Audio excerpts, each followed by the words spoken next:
मनमोहन सिंह साहब जैसा काबिल प्रधानमंत्री मिलता है तो देश को आरटीआई जैसा एक्ट मिलता है, सेज जैसा एक्ट मिलता है, मनरेगा जैसा एक्ट मिलता है, लिबरलाइजेशन मिलता है, राइट टू एजुकेशन मिलता है, नेशनल फूड सिक्योरिटी एक्ट मिलता है।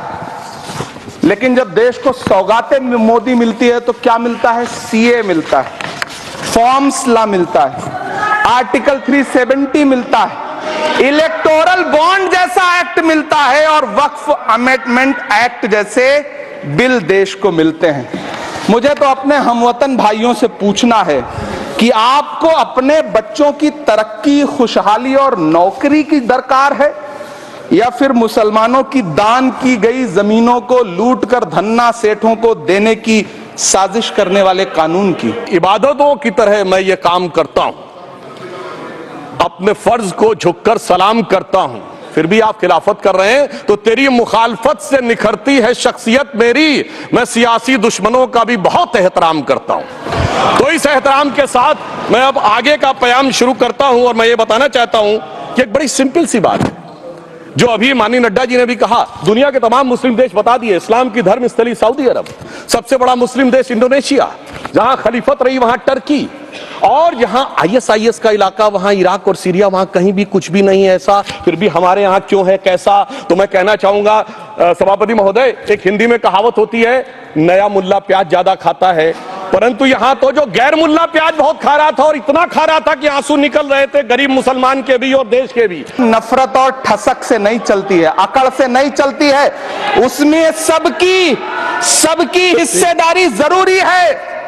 कल देश के माइनॉरिटी मिनिस्टर ने लोकसभा में खड़े होकर एक शेर सुनाया था कि मुझसे कोई बदगुमान न हो, तो मैं उन्हें एक शेर सुनाना चाहता हूं कि मैं आज जद पे हूं तो इतना खुशगुमान न हो, मैं आज जद पे हूं तो इतना खुशगुमान न हो, चिराग सबके बुझेंगे हवा किसी की नहीं।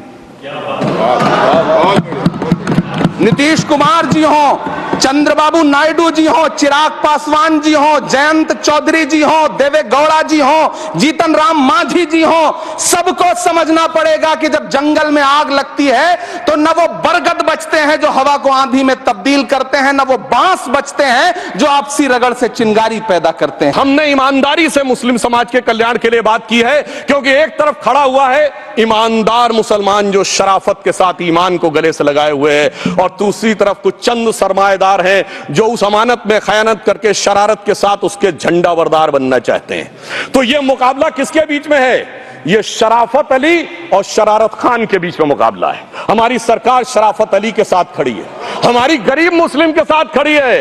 ये गरीबों गुर्बत वाले गुर्बत अली और सरमाएदारे वाले गाजी खान के बीच का इलाका है। ताकत में है, संख्या बल के आधार पर बिल हो सकता है आप पास करा ले, लेकिन आपको यह बात समझनी पड़ेगी कि हम तो वो तारीख हैं, जहनों में रहना है जिसे, कागजी पुर्जे नहीं जो फाड़ डाले जाएंगे।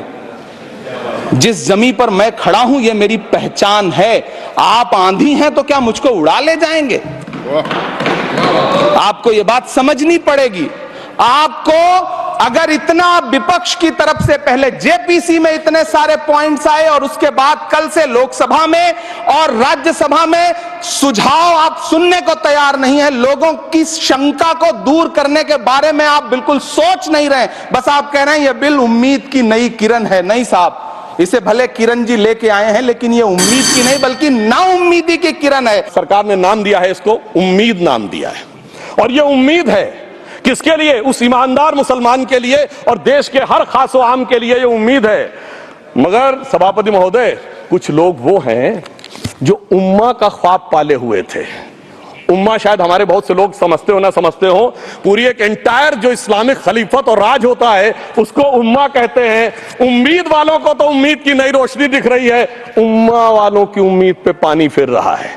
तो ये उम्मीद और उम्मा के बीच का भी मामला है। दोस्तों, जैसा कि वीडियो में आपने देखा, वीडियो बहुत ही इंटरेस्टिंग और बहुत ही लाजवाब थी। आई होप आपने ये वीडियो शुरू से लेकर अंत तक देखा होगा। आप जैसा है कि जानते हैं कि हाल के कुछ दिनों में वक्फ बिल बोर्ड पर पार्लियामेंट के अंदर बहुत ही जोरदार बहस चल रही थी और ऐसी ही एक बहस आपके सामने हम लाए हैं, शायद आपको अच्छा लगा होगा। इसमें वहाँ के एक सांसद, कांग्रेसी सांसद इमरान प्रताप गढ़ी, जो कि वक्फ बिल बोर्ड पे बहुत ही जोरदार चर्चा कर रहे थे और विपक्ष से और सरकार में रहते हुए आदमियों से इस बात की मांग कर रहे थे कि बीजेपी कैसे वक्फ बोर्ड बिल के द्वारा, जो कि तीसरे नंबर पे सबसे ज़्यादा जमीन अधिग्रहण करने वाली संस्था है, कैसे बीजेपी उसका दुरुपयोग कर रही है और वहाँ की ज़मीनों को लूट रही है। तो उन्होंने यहाँ तक भी बोला कि ये जो बीजेपी ये जो नया कानून लाई है, ये मुसलमानों द्वारा लाई गई ज़मीन को लूटने के लिए है। इस पर हमारे जो एक माननीय सांसद सुधांशु त्रिवेदी ने बहुत ही सुलझा हुआ और बहुत ही अच्छा जवाब दिया है। उन्होंने ये बताया है कि ये काम हम लोगों का नहीं है, बीजेपी लूट खसोट वाला काम नहीं करती है। ये जो आप लोगों के जो पूर्वज थे मुगल, जिन्होंने हिंदुओं की ज़मीन लूटी और वक्फ बोर्ड को दे दी, या आप जैसे कुछ जाहिलों को दे दी, जिसे कि लगता है कि ये मुसलमानों की ज़मीनें थी, शायद वो भूल जाते हैं कि मुसलमानों ने भी हिंदुओं की ज़मीन को लूट कर ही उस पर अपना कब्जा किया है। बीजेपी बस उसको सुलझाने की और उस गलत किए गए काम को सही करने में जुटी हुई है। तो कैसा लगा दोस्तों आपको ये वीडियो? आई होप आपको ये वीडियो जरूर पसंद आया होगा। दोस्तों अगर आपको ये वीडियो अच्छा लगा है और आप इस चैनल पर नए हैं दोस्तों, तो ज़रूर इसे सब्सक्राइब करें, इससे कि हमारा मोटिवेशन बढ़ेगा और हमें और भी अच्छी वीडियो बनाने में आपकी हेल्प मिलेगी। कमेंट सेक्शन में अपनी राय जरूर दीजिए। तो मिलते हैं एक और अच्छी वीडियो के साथ। जय हिंद।